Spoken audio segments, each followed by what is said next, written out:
हमारे चैनल को सब्सक्राइब कीजिए और वीडियो को अपने दोस्तों के साथ शेयर जरूर कीजिए। कमेंट सेक्शन में अपना डाउट या नेक्स्ट टॉपिक लिखना मत भूलिएगा। से जुड़ी इंडस्ट्री ओरिएंटेड और प्रैक्टिकल नॉलेज दी जाती है। अगर आप अपनी स्किल्स को नेक्स्ट लेवल तक ले जाना चाहते हैं तो आप बिल्कुल सही जगह पर आए हो। चलिए शुरू करते हैं आज का इम्पोर्टेंट सेशन।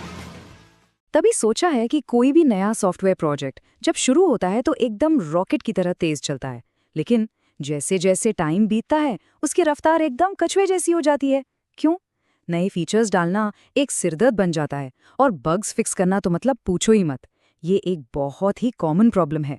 तो आज हम इसी के पीछे छिपे हुए उस अनदेखे दुश्मन को समझने वाले हैं कि आखिर अच्छा भला कोड खराब हो क्यों जाता है। मार्टिन फाउलर का ये कोड देखो, ये पूरी प्रॉब्लम की जड़ तक पहुंचता है।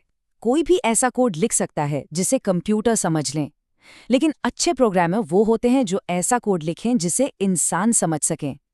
आज की हमारी पूरी बातचीत का सेंट्रल आइडिया यही है। कोड सिर्फ मशीनों के लिए नहीं है, ये इंसानों के लिए है। उन डेवलपर्स के लिए जो भविष्य में इस पर काम करेंगे, टीम के दूसरे मेंबर्स के लिए, और यहाँ तक कि खुद हमारे लिए जो कुछ महीने बाद उसी कोड को दोबारा देखेंगे। तो इस प्रॉब्लम को हम एक सॉफ्टवेयर डॉक्टर की तरह अप्रोच करेंगे, ठीक है? सबसे पहले हम बीमारी को समझेंगे जिसे कहते हैं कोड डीके। फिर हम 3 अलग-अलग लेवल पर इसकी जांच यानी डायग्नोसिस करेंगे, कोड, सिस्टम और टीम के लेवल पर। और आखिर में हम इसके इलाज पर बात करेंगे, मतलब टेक्निकल डेट को सही तरीके से कैसे मैनेज किया जाए। तो आते हैं हमारे पहले हिस्से पर, द सिकनेस यानी कोड डीके। इस बीमारी का एक बहुत बड़ा लक्षण तब दिखता है जब भी कोई नया फीचर बनाने जाओ तो पुराने फीचर्स बार बार टूटने लगते हैं। हुआ है ऐसा कभी? तो ये कोड डीके असल में है क्या? देखो, ये टाइम के साथ सॉफ्टवेयर की क्वालिटी में आने वाली एक धीरे धीरे गिरावट है। कोड में बग्स आने लगते हैं और उसमें कोई भी बदलाव करना बहुत मुश्किल हो जाता है। इससे ना एक साइकिल शुरू हो जाती है जहां डेवलपर्स कुछ भी बदलने से डरते हैं और मैनेजर्स धीमी रफ्तार से फ्रस्ट्रेट हो जाते हैं। फोकस बना हुआ है ना? इस साइकिल को समझना ही इसे तोड़ने का पहला स्टेप। चलिए, अब हम अपनी जांच बिल्कुल ग्राउंड लेवल पर शुरू करते हैं, यानी कोड के लेवल पर। यह है हमारा दूसरा section, diagnosis at the code level, जहां हम क्लीन कोड की क्राफ्ट को समझेंगे। तो क्लीन कोड क्या है? सिंपल शब्दों में, ये ऐसा कोड है जिसे इंसानों के लिए पढ़ना, समझना और मेंटेन करना आसान हो। इसमें क्लैरिटी और सिंप्लिसिटी पर जोर दिया जाता है। सोच के देखो, अगर टीम का हर मेंबर क्लीन कोड लिखे तो कोलैबोरेशन कितना आसान हो जाएगा और गलतियों को ढूंढना कितना तेज। सही बात है ना? लेकिन मेसी कोड को पहचानते कैसे हैं? प्रोग्रामिंग की दुनिया में इसके लिए एक टर्म है, बैड स्मेल्स। ये कोड में मौजूद ऐसे वार्निंग साइंस होते हैं जो किसी गहरी प्रॉब्लम की तरफ इशारा करते हैं, जैसे कि एक ही कोड का बार बार डुप्लीकेट होना, बहुत लंबे लंबे फंक्शंस या ऐसी क्लासेस जो एक साथ बहुत सारे काम कर रही हों। ये स्मेल्स इस बात का सिग्नल है कि कोड को रीफैक्टर करने की जरूरत है, मतलब उसे और बेहतर बनाने की जरूरत है। ये स्लाइड एक बहुत ही अच्छा प्रैक्टिकल एग्जाम्पल दिखाती है। लेफ्ट साइड में देखो, एक लॉन्ग मेथड है जिसका नाम है प्रोसेस डेटा। ये एक ही फंक्शन में सब कुछ करने की कोशिश कर रहा है, यूजर वैलिडेशन, वैल्यू कैलकुलेशन और आउटपुट फॉर्मेटिंग।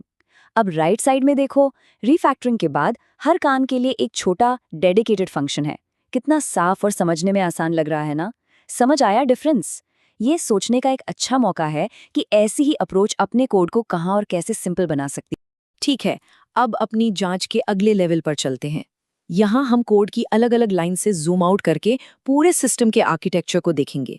ये है सेक्शन 3, द सिस्टम लेवल, और इसका सबटाइटल बहुत मजेदार है, building with Lego not spaghetti. इस लेवल पर जो सबसे जरूरी सोल्यूशन है वो है मॉड्यूलैरिटी। इसका मतलब है पूरे सिस्टम को छोटे छोटे इंडिपेंडेंट हिस्सों या मॉड्यूल्स में तोड़ना। हर मॉड्यूल का एक क्लियर काम होता है। इन्हें लेगो ब्लॉक्स की तरह सोचो, जिन्हें आसानी से जोड़ा या बदला जा सकता है, ना कि स्पगेटी के उलझे हुए गुच्छे की तरह। अच्छा सॉफ्टवेयर डिजाइन इसी प्रिंसिपल पर खड़ा होता है। और ये सिर्फ एक अच्छी थ्योरी नहीं है, इसे साबित करने के लिए सॉलिड डेटा भी है। ये चार्ट स्टूडेंट्स के प्रोजेक्ट्स पर की गई एक स्टडी से लिया गया है। इसमें पाया गया कि जिन प्रोजेक्ट्स में मॉड्यूलर डिजाइन का इस्तेमाल हुआ था, उनका मेंटेनेबिलिटी इंडेक्स काफी ज्यादा था। ये एक स्कोर होता है जो मापता है कि कोड को मेंटेन करना कितना आसान है।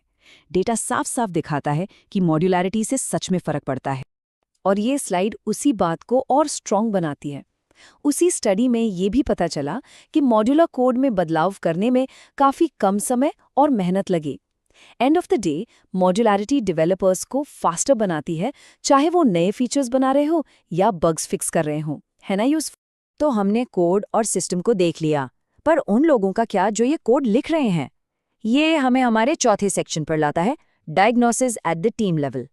क्योंकि जब एक ही कोड बेस पर कई लोग काम करते हैं तो नए चैलेंजेस सामने आते हैं। इस आंकड़े पर गौर करो।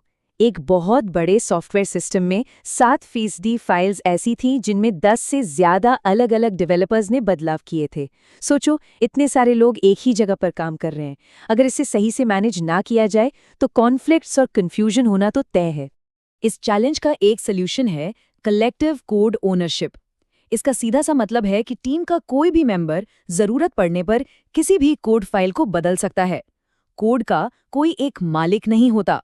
इससे नॉलेज पूरी टीम में फैलती है, काम कहीं अटकता नहीं है और हर कोई पूरी क्वालिटी के लिए खुद को जिम्मेदार फील करता है। बहुत बढ़िया। अब हम डायग्नोसिस से ट्रीटमेंट की तरफ बढ़ते हैं। ये हमारा 5वां और आखिरी सेक्शन है, मैनेजिंग डेट। इसे अपने सॉफ्टवेयर के लिए एक प्रोएक्टिव वेलनेस प्लान की तरह समझो। यहाँ सबसे ज़रूरी कॉन्सेप्ट है टेक्निकल डेट। ये क्या है? ये वो कीमत है जो हमें भविष्य में चुकानी पड़ती है जब हम अभी कोई आसान और टेम्परेरी सोल्यूशन चुन लेते हैं बजाय एक बेहतर तरीके के जिसमें शायद ज़्यादा समय लगता। ये एक तरह का कर्ज लेने जैसा है, और जैसे असली कर्ज पर इंटरेस्ट देना पड़ता है, यहाँ इंटरेस्ट है वो एक्स्ट्रा टाइम और एफर्ट जो भविष्य में लगेगा। समझ आ? तो इस कर्ज को मैनेज कैसे किया जा सकता है? यहाँ एक प्रैक्टिकल फ्रेमवर्क है जिसे टेक्नोलॉजी कैपेबिलिटी प्लान कहते हैं। देखो, पहले इंजीनियर्स की कम्युनिटीज बनती हैं, फिर वो कम्युनिटीज 3 साल का एक टेक्निकल रोड मैप बनाती हैं। इसके बाद उस रोड मैप को ना मानने का रिस्क कैलकुलेट करके उसे एक स्कोर दिया जाता है। आखिर में उस प्लान और रिस्क स्कोर का इस्तेमाल करके प्रोडक्ट मैनेजर से ज़रूरी इंजीनियरिंग इन्वेस्टमेंट के लिए टाइम निगोशिएट किया जाता है। ये एब्स्ट्रैक्ट प्रॉब्लम्स को कॉन्क्रीट बनाने का एक बहुत पावरफुल तरीका है। और इस तरह की अप्रोच का सबसे बड़ा फायदा क्या है? इससे पूरी कंपनी में टेक डेट को लेकर एक कॉमन अंडरस्टैंडिंग बनती है। बातचीत अब लड़ाई वाली नहीं बल्कि कोलैबोरेटिव हो जाती है।